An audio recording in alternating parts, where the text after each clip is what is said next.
Fala galera, bom dia, boa tarde, boa noite, boa madrugada. Meu nome é Sidney Martins, professor de língua portuguesa aqui do LAC Concursos, o maior site de videoaulas do Brasil, quiçá das Américas. Então se liga só, meu companheiro. Hoje a gente vai trabalhar um assunto que tem no seu edital. Você já deve ter reparado que tem lá significação das palavras ou significação contextual de palavras e expressões. Aí você tem que ficar ligado numa coisa. Quando a gente trabalha a significação das palavras, nós temos 3 conceitos básicos que vamos olhar com toda a calma do mundo aqui.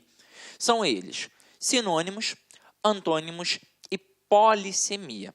Aí, basicamente, num conceito primário, você deve saber que sinônimos são palavras com valores similares, ou seja, podemos considerar com valores idênticos. Antônimos são expressões de valores distintos, opostos, ou seja, diferentes. E polissemia é, na verdade, a multiplicidade de sentidos. É a possibilidade que uma palavra ou uma expressão tende a adquirir diversas nuances, dependendo do contexto, é claro. Agora, se liga só, rapidinho. Quando eu falo isso, você tem de saber que, na verdade, por mais que a gente estude aqui os conceitos, que é importante você aprofundar um pouquinho, absorver um pouquinho esse conceito, mas tudo isso daqui depende única e exclusivamente de você. Quando a gente pensa em provas de concurso público, em valores como ortografia, como semântica, como significação das palavras, das expressões, o contexto ao qual as expressões e as palavras, as quais aí estão inseridas, você tem de entender que isso depende de você. Depende do teu conhecimento de mundo. Na verdade, depende de uma bagagem literária. É leitura. Quando o camarada coloca uma palavra na prova e pergunta o seu significado, o seu valor, é porque ele sabe que muitos alunos não têm o hábito de ler. E aí ele faz isso. A dica que eu dou sempre para o meu aluno no curso presencial é a mesma dica que eu vou dar aqui. Leia sempre. Leia bastante. Cid, não tenho tempo. Mas quem está fazendo concurso público tem que aproveitar para poder fazer leituras importantes, como os editoriais, como as revistas, os jornais, tudo que está aí em voga, você tem que aproveitar, até mesmo porque normalmente quando você faz um concurso, ou tem a matéria de atualidade, ou às vezes tem uma redação que tem como tema algum assunto de atualidade. Então, você tem que estar por dentro, ou seja, você tem sempre que ler. Fora as matérias, como português, como direito, você está sempre lendo. E de vez em quando vai aparecer uma palavra que você não domina. E aí, o que você vai fazer? O que normalmente as pessoas fazem? E não sei que palavra é essa, não estou entendendo. Depois eu olho no dicionário. E aí não funciona, né, galera? Esse depois nunca vai chegar. Eu sei porque eu também já fiz isso algumas vezes, assim como vocês. Somos seres humanos, todos fadados a erros. Agora, o que a gente tem de fazer na hora que está estudando para um concurso? A gente tem que entender que nossa postura tem de ser diferenciada. Então, na hora que eu encontrar uma palavra que eu não domino, eu tenho de, na hora, exatamente naquele momento, pegar um dicionário. De preferência até anotar aquela palavra e o conceito daquela palavra numa folha, num caderninho que você deixe preparado para isso. Por quê? Porque aquela palavra pode cair numa questão objetiva da prova, relacionado a esse aspecto do edital, ou pode até servir para você ampliar o seu vocabulário e utilizar aquilo dali numa redação, numa prova discursiva. Então, leia, meu companheiro, e leia sempre com o dicionário em mãos. Hoje em dia tem a facilidade da internet, caramba, pega o celular, não está com dicionário, não quer olhar? Coloca ali no Google, procura o significado da palavra, mas de preferência anote, para que você não venha esquecer, ok? Tranquilo? Então vamos fazer um estudo dirigido, como é de hábito aqui, para que todos vocês possam acompanhar com calma e tranquilidade. Então vamos lá. Aqui, galera, significação das palavras. Quanto à significação, as palavras são divididas nas seguintes categorias. Eu já adiantei para vocês. Sinônimos, antônimos e polissemia. Mas agora vamos falar dos sinônimos. As palavras que possuem significados próximos são chamadas sinônimos. E aí acompanha comigo. Casa, lar, moradia, residência, longe, distante, delicioso, saboroso, carro, automóvel. Então, reparem que aqui essas palavras estão dentro de um mesmo campo semântico. Isso significa que, relacionado a um processo de coerência, qualquer pessoa é capaz de entender. Por exemplo, quando a gente pensa em coesão e coerência, a gente sabe que a coesão é a estrutura de um texto e a coerência é o sentido, ou seja, se eu entendo, é porque o texto é coerente. Se eu não entendo, é porque o texto é incoerente. E aí, pensando num grau de relevância, de hierarquia, por exemplo, a coerência está num patamar acima da coesão. Só que, na verdade, a gente sabe que a coesão trabalha em prol da coerência. Mas o que eu estou querendo dizer com isso? Por exemplo, se eu pegasse essas expressões aqui como lar, moradia, casa, residência, e jogasse simplesmente, você iria perceber uma estrutura não coesa, mas iria fazer um sentido para você. Por quê? Porque essas palavras estão dentro do mesmo campo semântico. Então, algum sentido iria fazer. Agora, para que a gente usa basicamente isso? Essas palavras de significados aproximados. A gente usa muito como um processo de coesão textual. A gente sabe que ao trabalhar a coesão textual em uma prova, é da mesma forma que a gente trabalha no nosso dia a dia ao produzir um texto. Por exemplo, na fala, eu posso várias vezes repetir a mesma palavra.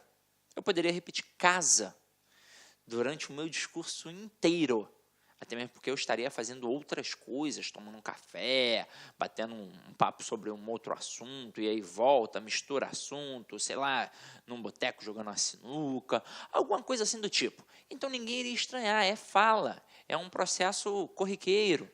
Agora, na escrita, se eu tivesse o tempo todo repetindo a palavra casa, eu demonstraria pobreza grande de vocabulário. Aí o que eu faço para evitar essa repetição? Normalmente eu utilizo pronomes, que são elementos que trabalham em prol do nome. A gente sabe que eles acompanham o nome ou substituem o próprio nome. Então, é o primeiro elemento que a gente usa para evitar a repetição de um nome, a repetição de um substantivo. Mas eu posso evitar a repetição desse substantivo através dos próprios substantivos. E como eu faço isso? Tendo um vocabulário extenso, ampliando o meu vocabulário. Se eu estou produzindo um texto e eu estou falando sobre casa, é o meu elemento principal, ou então só mais um dos elementos, eu não preciso o tempo todo ficar repetindo a palavra casa. Eu posso colocar lar, eu posso colocar moradia, eu posso colocar residência. Isso serve até para a escolha vocabular.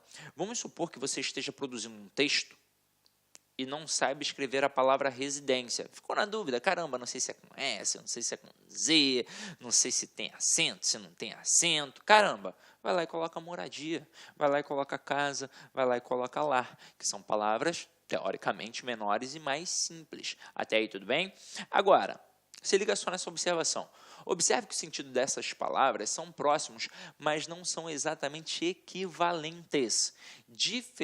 Dificilmente encontraremos um sinônimo perfeito, uma palavra que significa exatamente a mesma coisa que outra. Na verdade, na língua portuguesa, a gente não tem sinônimo perfeito. Não é que dificilmente a gente encontre. Não existe. Aí você vai falar, ué, mas e casa e lar? Acompanha aqui comigo, ó. Há uma pequena diferença de significado entre palavras sinônimas. Veja que, embora casa e lar sejam sinônimos, e são realmente, ficaria estranho se falássemos a seguinte frase: comprei um novo lar. Ninguém fala assim. Você falaria: comprei uma nova casa. Ninguém fala: comprei um novo lar. E por que fica estranho? Exatamente porque não existe sinônimo perfeito na língua portuguesa. Então, tudo é uma questão de escolha. Eu é que vou escolher. Até mesmo porque é importante a escolha da organização da estrutura e das palavras, porque tem toda uma intencionalidade discursiva. Tudo aquilo que eu digo tem uma intenção. Eu quero me fazer entendido. Eu quero que o significado daquilo seja compreensível para muitas pessoas, ou, se possível, para todas as pessoas que venham a ler o meu texto.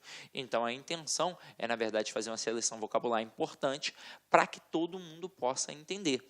Agora aqui, o uso de palavras sinônimas pode ser de grande utilidade nos processos de retomada de elementos que interrelacionam as partes do texto.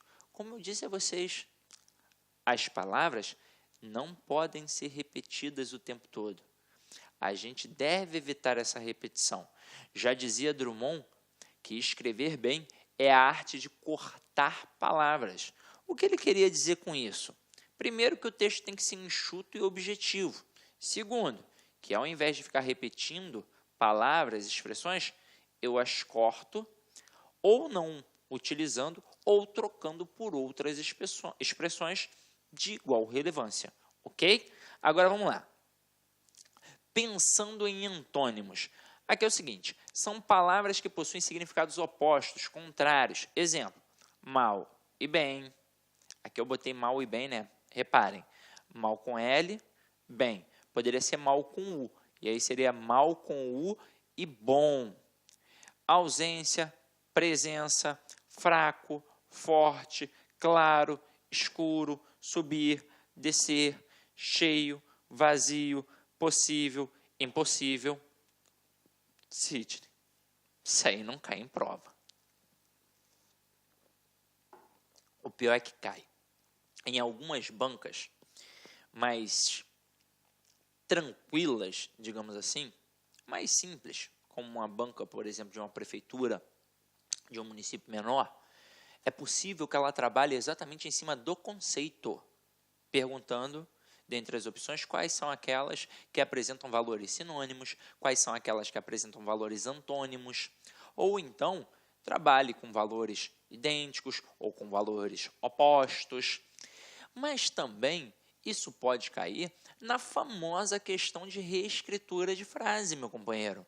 O camarada brinca ali com você, com diversas expressões, porque dentro de uma questão de reescritura de frase, ele pode, na verdade, trabalhar qualquer coisa da língua portuguesa. Ele pode trabalhar com vírgula, ele pode trabalhar com acento, ele pode trabalhar com regência, com concordância, com ortografia, ele pode trabalhar com qualquer coisa. E aí, numa pegada dessa, ele te pede para manter o mesmo sentido ou colocar uma expressão com um sentido, um significado diferente.